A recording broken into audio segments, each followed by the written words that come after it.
Agbalbalaka ti Baguio City Health Services Office kadagiti residente iti syudad ti panaganadda kontra iti leptospirosis.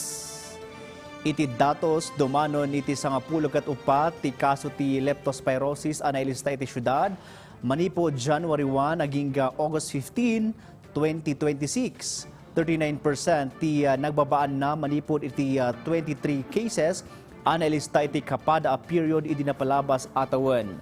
Sigon iti opisina, addamot lang di nakumpirmar da api musay gapo iti sakit. Nalista dagiti kaso iti Irisan, Camp 7, Phil-Am Compound, Bakakang Central, Upper QM, kanda Dumapay. Gapo ito na ito'y kinidawda kadagiti barangay official, ti panangipalagipda kadagiti residente, nga gisuot iti protective gears kas iti butas, no agturong da kadagiti nalayos a lugar.